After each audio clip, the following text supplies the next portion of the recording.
cellmates. तो my name is साची and I am your biology teacher और आज हम लोग पढ़ने जा रहे हैं neural control and coordination. So firstly I am a beginner teacher and this is my first time teaching because this is my passion. So let's get started. तो मेरा जो कोऑर्डिनेशन है ना वो दो इसमें डिवाइडेड है, neural coordination and endocrine coordination. Neural coordination, neurons are responsible for coordination. यहाँ पर न्यूरॉन्स जो रहते हैं, कुछ ऐसे ऐसे स्ट्रक्चर्स आप लोगों ने पढ़े होंगे, ये मेरे रिस्पॉन्सिबल होते हैं फॉर द कोऑर्डिनेशन इन न्यूरल्स. ठीक है. और एंडोक्राइन कोऑर्डिनेशन में क्या होता है, मेरे हॉर्मोन्स रिस्पॉन्सिबल होते हैं कोऑर्डिनेशन के लिए. Glands are responsible for coordination. Glands की बात कर रहे हैं मतलब ही हम लोग हॉर्मोन्स की बात कर रहे हैं. ठीक है. उसके बाद न्यूरल कोऑर्डिनेशन में they communicate using chemicals called as neurotransmitters. Neural coordination में कुछ केमिकल्स के through such as the neurotransmitter के थ्रू हमारा कोऑर्डिनेशन होता है. अभी डरने की बिल्कुल ज़रूरत नहीं है क्योंकि मैं केमिकल्स वगैरह, neurotransmitter, this are very new terms जो कि हम लोग आगे और पढ़ेंगे. ठीक है. अभी तो दिस इज़ बस basic overview. Now endocrine coordination में क्या होता है, हार्मोन्स के थ्रू हम लोग कम्युनिकेट करते हैं. ठीक है. और न्यूरल कोऑर्डिनेशन में जो वो होता है ना कोऑर्डिनेशन, वो फास्ट तो होता है बट जो वो इफेक्ट जो देता है ना वो लॉन्ग लास्टिंग नहीं होता है. वाइल इन एंडोक्राइन कोऑर्डिनेशन भले ही वो धीरे धीरे हो रहा हो लेकिन जो वो इफेक्ट देता है ना वो बहुत ज़्यादा लॉन्ग लास्टिंग होता है as compare to neural coordination. ठीक है.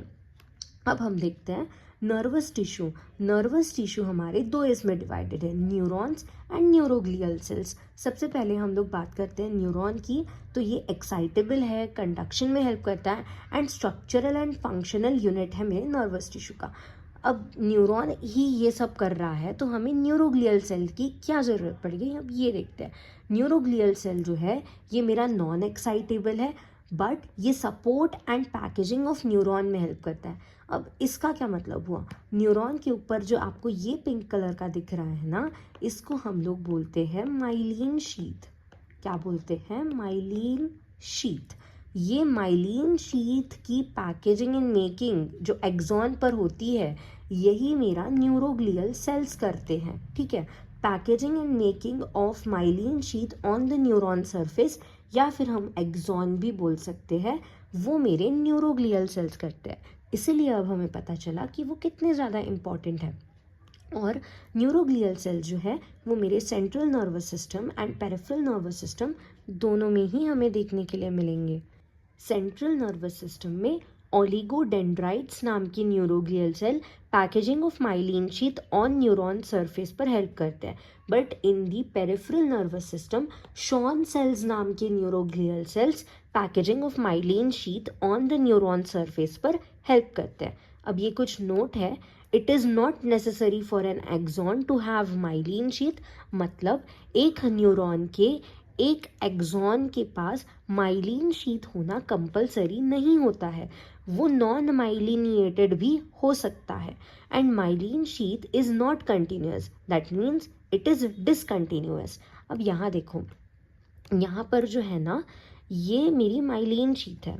अब मैंने ये माइलिन शीथ को ऐसा तो नहीं बना रखा है, इसका मतलब है ये ऐसा मैंने कॉन्टिन्यूअस बना रखा है. ये जो मैंने अभी बना रखा है ना रेड पेन से, ये कॉन्टिन्यूअस है. बट देखो ऐसी वो नहीं रहती है, कुछ ऐसी सी रहती है. अब ये जॉइंट नहीं है इसीलिए हम बोलते हैं कि ये डिसकंटिन्यूअस है. ठीक है. उसके बाद हम लोग देखते हैं एक्सॉन. एक्सॉन जैसा कि हमने पढ़ा, it is not necessary for an axon to have myelin sheath and that is why axon is divided into myelinated and non myelinated. अब ये तो बहुत सिंपल है, माइलिनिएटेड पे एक्सॉन पर माइलिन शीथ प्रेजेंट होंगी एंड नॉन माइलिनिएटेड न्यूरॉन्स पे axon पर माइलिन शीथ प्रेजेंट ही नहीं होंगी. और यहाँ देखो, दो माइलिन के बीच की जो स्पेस रहती है ना उसको नोड्स ऑफ रेनवीर बोलते हैं. ठीक है. और जो मेरी माइलिनिएटेड न्यूरॉन या एक्सॉन होते हैं ना मोस्टली मेरे सेंट्रल नर्वस सिस्टम में पाए जाते हैं as compare to peripheral nervous system. अब हम बात करते हैं नर्वस सिस्टम की. नर्वस सिस्टम मेरा दो टाइप में डिवाइडेड होता है, central nervous system and peripheral nervous system. ये तो हम अभी तक देख ही रहे थे.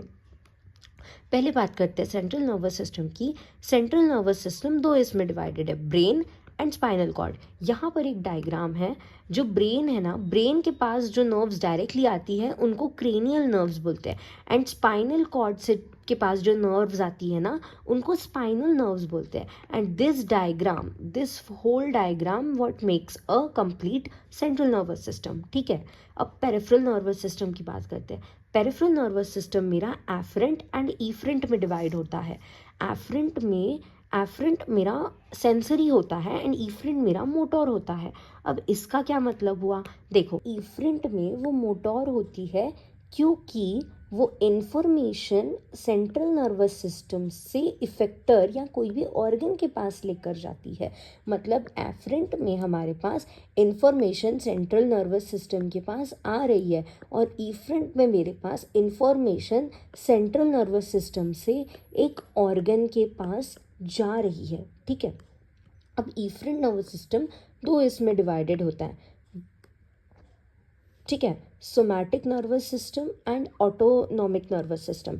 सोमैटिक नर्वस सिस्टम में the nerve fibres which carry the information to voluntary organs, for example skeletal muscles, वो सोमैटिक नर्वस सिस्टम के अंदर आती है। एंड ऑटोनॉमिक नर्वस सिस्टम में the nerve fibres which carry information to involuntary organs such as smooth muscles ETC। ठीक है, सीधी सीधी बात है, ऑटोनॉमिक नर्वस सिस्टम में क्या होता है, जो भी नर्व फाइबर्स या न्यूरॉन्स बोलो वो मेरी इंफॉर्मेशन जो है ना वो इनवॉलेंटरी ऑर्गन के पास लेकर जाती है।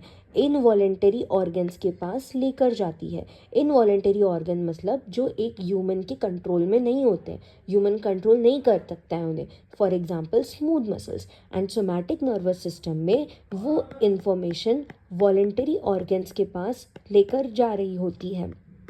For example skeletal muscles, voluntary organs मतलब हम जिन्हें कंट्रोल कर सकते हैं। सपोज मेरे हैंड्स को मैं कंट्रोल कर सकती हूँ, मेरे लेग्स को मैं कंट्रोल कर सकती हूँ। ठीक है, ऑटोनॉमिक नर्वस सिस्टम दो इसमें डिवाइडेड है, sympathetic and parasympathetic. Sympathetic nervous system को हम इमरजेंसी सिचुएशन में यूज़ करते हैं एंड पैरासिम्पैथेटिक नर्वस सिस्टम हम रेस्ट सिचुएशंस में यूज़ होता है। ठीक है, अब कुछ इंपॉर्टेंट टर्म्स हैं जो कि हमें याद रखने हैं। अगर देखो ये जो मैंने सेल बॉडी बना रखी है, ये सेल बॉडी का कलेक्शन मेरे सेंट्रल नर्वस सिस्टम में इसको न्यूक्लियाई बोलते हैं और पेरिफेरल नर्वस सिस्टम में गैंग्लियन बोलते हैं। And similarly collection of axon, that is ये जो मैंने डायग्राम बना रखा है, इसे हम लोग सेंट्रल नर्वस सिस्टम में ट्रैक्ट बोलते हैं एंड PNS में सिंपली नर्व फाइबर बोलते हैं। यहाँ तक अगर समझ में आए तो वीडियो को लाइक कर देना। ठीक है, अभी हम लोग देखते हैं टाइप्स ऑफ न्यूरॉन। ठीक है, on the basis of axon and dendrites. देखो एक्सॉन और डेंड्राइट्स के ही बेसिस पे हम लोगों ने न्यूरॉन को डिवाइड कर रखा है। किस किस में, यूनिपोलर, बाइपोलर एंड मल्टीपोलर। सबसे पहले यूनिपोलर देखते ही समझ आ रहा है, नाम से हम लोग तोड़ेंगे। यूनी मतलब सिंगल एंड पोलर मतलब पोल। इसका मतलब है इसके पास एक ही पोल रहेगा एंड पोल मतलब मेरा क्या होता है, डेंड्राइट्स एंड एक्सॉन हो सकता है। ठीक है, अब यहाँ पर एक्सॉन तो कंपलसरी है भाई, तो देखो एक एक्सॉन है बट डेंड्राइट्स कंप्लीटली एब्सेंट है। ऐसे न्यूरॉन्स हमारे एम्ब्रियोनिक लाइफ में प्रेजेंट होते हैं। Example is very very important. Bipolar neuron में एक डेंड्राइट एंड एक एक्सॉन होता है। ठीक है, तो यहाँ ये जो है ये वाला पर्टिकुलर न्यूरॉन हमें हमारे retina of I and olfactory epithelium में देखने के लिए मिलता है। मल्टीपोलर न्यूरॉन मतलब बहुत सारे डेंड्राइट्स एंड एक एक्सॉन, ये हमें सेरिब्रल कॉर्टेक्स में देखने के लिए मिलता है। अब कुछ ऐसे न्यूरॉन्स हैं जो कि मेंशन नहीं है बट आने चाहिए, which is apolar neuron and pseudo unipolar neuron.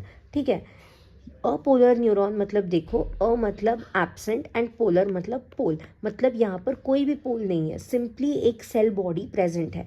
ये हमें हाइड्रा में देखने के लिए मिलती है। एंड सूडो यूनिपोलर में मतलब ये हमें यूनिपोलर के जैसा दिखाई देता है बट यूनिपोलर नहीं होता है। Looks like unipolar but is not, have dendrite on one side and axon on other. ऐसे तो जाते हुए ये हमें नज़र आता है बट फट से यहाँ कुछ डेंड्राइट्स में डिवाइड हो जाएगा और यहाँ पर एक्सॉन एंडिंग्स हमें नज़र आ रही है, तो ये यूनिपोलर नहीं है, ये हमें याद रखना है। आज के लिए इतना ही, मिलते हैं पार्ट 2 में। Bye bye.